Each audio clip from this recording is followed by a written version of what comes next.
Malinvestment, not overinvestment, causes booms, by Ludwig von Mises. This article is excerpted from Chapter 18 of Human Action, the Scholar's Edition, and is read by Jeff Riggenbach.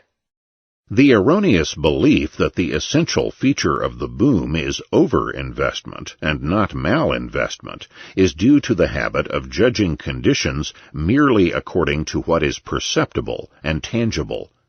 The observer notices only the malinvestments which are visible and fails to recognize that these establishments are malinvestments only because of the fact that other plants, those required for the production of the complementary factors of production, and those required for the production of consumers' goods more urgently demanded by the public, are lacking.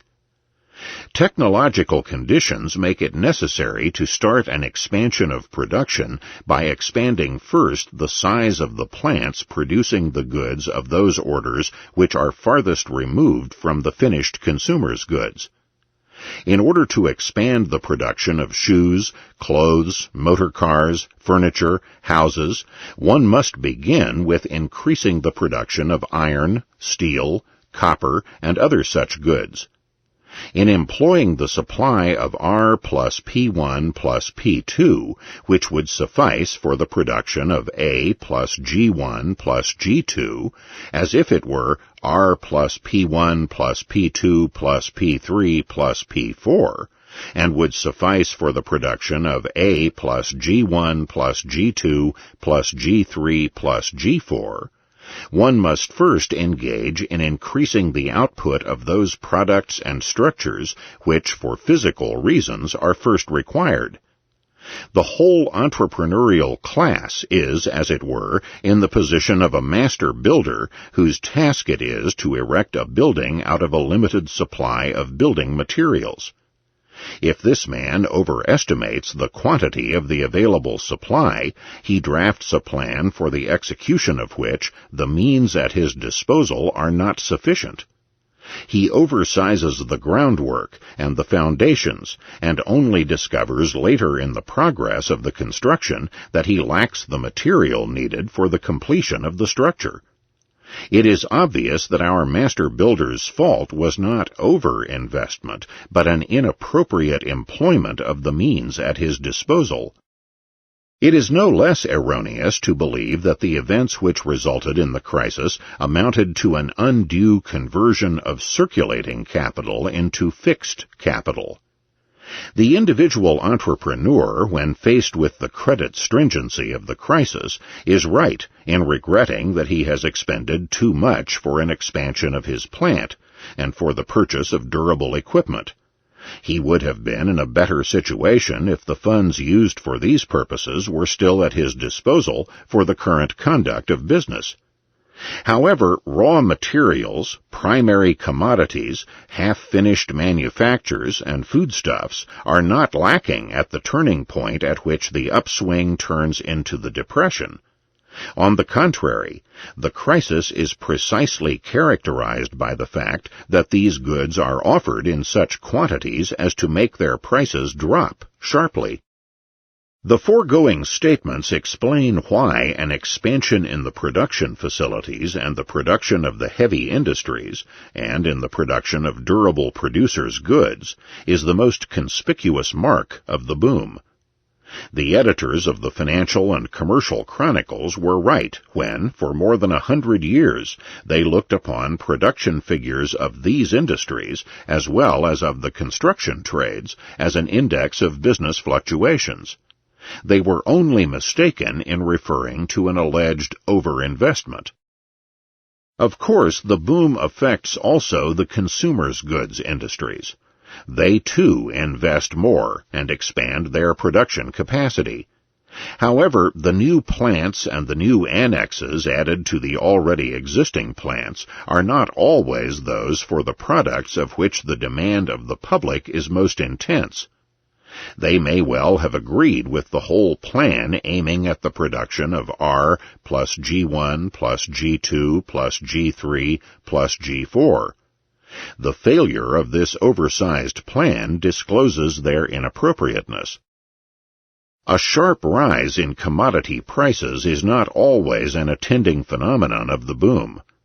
The increase of the quantity of fiduciary media certainly always has the potential effect of making prices rise.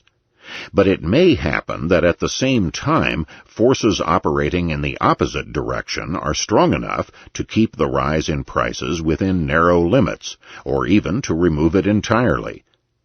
The historical period in which the smooth working of the market economy was again and again interrupted through expansionist ventures was an epoch of continuous economic progress. The steady advance in the accumulation of new capital made technological improvement possible. Output per unit of input was increased, and business filled the markets with increasing quantities of cheap goods. If the synchronous increase in the supply of money in the broader sense had been less plentiful than it really was, a tendency toward a drop in the prices of all commodities would have taken effect. As an actual historical event, credit expansion was always embedded in an environment in which powerful factors were counteracting its tendency to raise prices. As a rule, the resultant of the clash of opposite forces was a preponderance of those producing a rise in prices. But there were some exceptional instances, too, in which the upward movement of prices was only slight. The most remarkable example was provided by the American boom of 1926 to 1929. The essential features of a credit expansion are not affected by such a particular constellation of the market data. What induces an entrepreneur to embark upon definite projects is neither high prices nor low prices as such, but a discrepancy between the costs of production, inclusive of interest on the capital required, and the anticipated prices of the products. A lowering of the gross market rate of interest as brought about by credit expansion always has the effect of making some projects appear profitable which did not appear so before. It actuates business to employ R plus P1 plus P2 as if it were R plus P1 plus P2 plus P3 plus P4.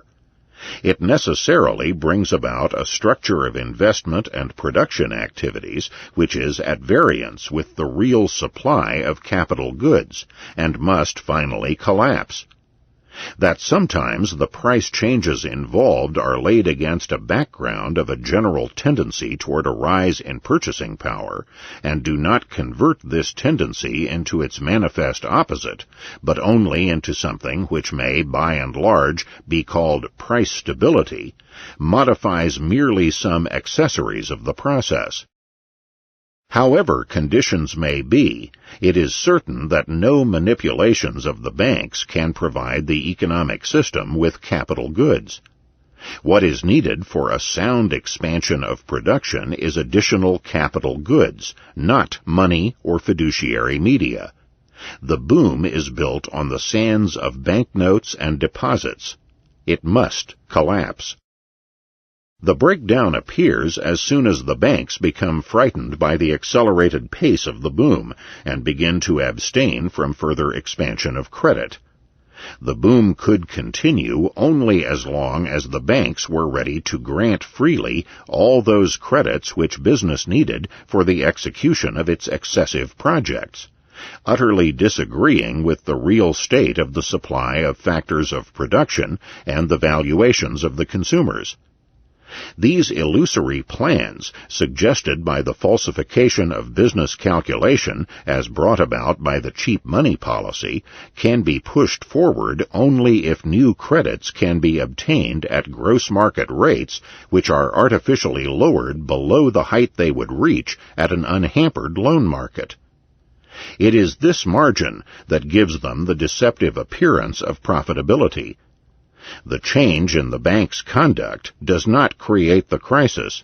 It merely makes visible the havoc spread by the faults which business has committed in the boom period. Neither could the boom last endlessly if the banks were to cling stubbornly to their expansionist policies. Any attempt to substitute additional fiduciary media for non-existing capital goods, namely the quantities P3 and P4, is doomed to failure. If the credit expansion is not stopped in time, the boom turns into the crack-up boom. The flight into real values begins, and the whole monetary system founders. However, as a rule, the banks in the past have not pushed things to extremes. They have become alarmed at a date when the final catastrophe was still far away.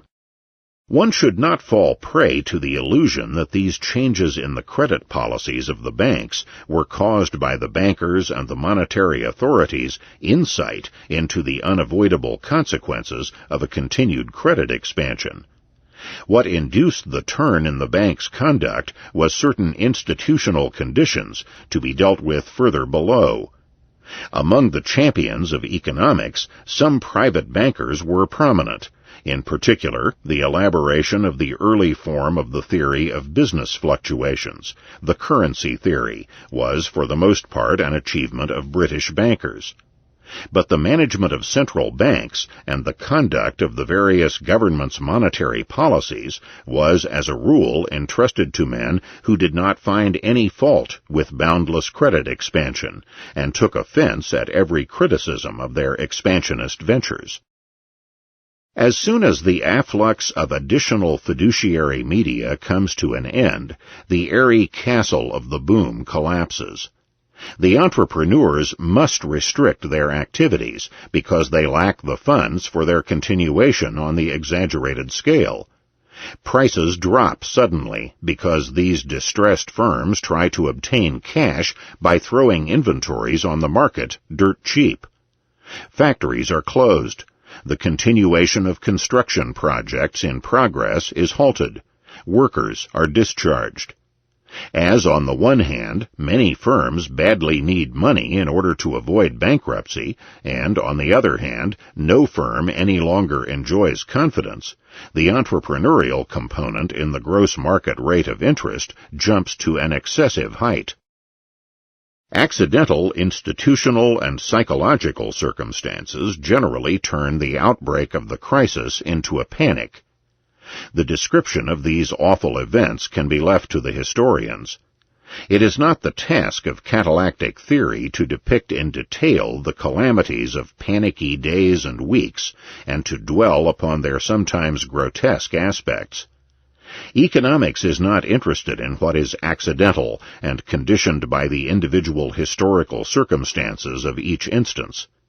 Its aim is, on the contrary, to distinguish what is essential and apodictically necessary from what is merely adventitious. It is not interested in the psychological aspects of the panic, but only in the fact that a credit expansion boom must unavoidably lead to a process which everyday speech calls the depression. It must realize that the depression is in fact the process of readjustment, of putting production activities anew in agreement with the given state of the market data, the available supply of factors of production, the valuations of the consumers, and, particularly also, the state of originary interest as manifested in the public's valuations.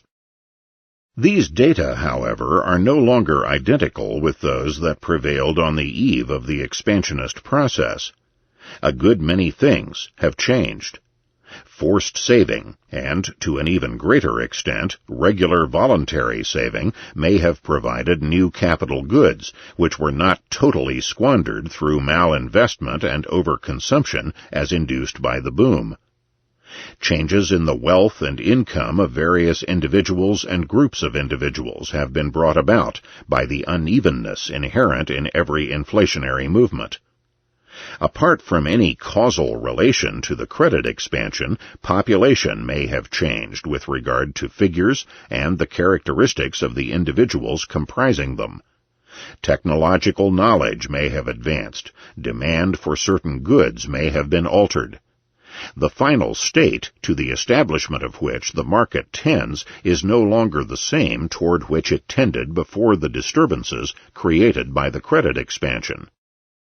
Some of the investments made in the boom period appear, when appraised with the sober judgment of the readjustment period, no longer dimmed by the illusions of the upswing, as absolutely hopeless failures. They must simply be abandoned, because the current means required for their further exploitation cannot be recovered in selling their products. This circulating capital is more urgently needed in other branches of want satisfaction. The proof is that it can be employed in a more profitable way in other fields. Other malinvestments offer somewhat more favorable chances. It is, of course, true that one would not have embarked upon putting capital goods into them if one had correctly calculated. The inconvertible investments made on their behalf are certainly wasted. But, as they are inconvertible, a fait accompli, they present further action with a new problem. If the proceeds which the sale of their products promises are expected to exceed the costs of current operation, it is profitable to carry on. Although the prices which the buying public is prepared to allow for their products are not high enough to make the whole of the inconvertible investment profitable, they are sufficient to make a fraction, however small, of the investment profitable. The rest of the investment must be considered as expenditure without any offset, as capital squandered and lost. If one looks at this outcome from the point of view of the consumers, the result is, of course, the same. The consumers would be better off if the illusions created by the easy money policy had not enticed the entrepreneurs to waste scarce capital goods by investing them for the satisfaction of less urgent needs and withholding them from lines of production in which they would have satisfied more urgent needs. But as things are now, they cannot but put up with what is irrevocable. They must, for the time being, renounce certain amenities which they could have enjoyed if the boom had not engendered malinvestment. But, on the other hand, they can find partial compensation in the fact that some enjoyments are now available to them which would have been beyond their reach if the smooth course of economic activities had not been disturbed by the orgies of the boom. It is slight compensation only, as their demand for those other things which they do not get because of inappropriate employment of capital goods is more intense than their demand for these substitutes, as it were. But it is the only choice left to them as conditions and data are now. The final outcome of the credit expansion is general impoverishment. Some people may have increased their wealth. They did not let their reasoning be obfuscated by the mass hysteria, and took advantage in time of the opportunities offered by the mobility of the individual investor. Other individuals and groups of individuals may have been favored, without any initiative of their own, by the mere time lag between the rise in the prices of the goods they sell and those they buy. But the immense majority must foot the bill for the malinvestments and the overconsumption of the boom episode.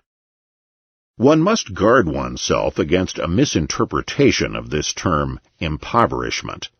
It does not mean impoverishment when compared with the conditions that prevailed on the eve of the credit expansion. Whether or not an impoverishment in this sense takes place depends on the particular data of each case. It cannot be predicated apodictically by catalactics. What catalactics has in mind when asserting that impoverishment is an unavoidable outgrowth of credit expansion is impoverishment as compared with the state of affairs which would have developed in the absence of credit expansion and the boom. The characteristic mark of economic history under capitalism is unceasing economic progress, a steady increase in the quantity of capital goods available, and a continuous trend toward an improvement in the general standard of living. The pace of this progress is so rapid that in the course of a boom period it may well outstrip the synchronous losses caused by malinvestment and overconsumption.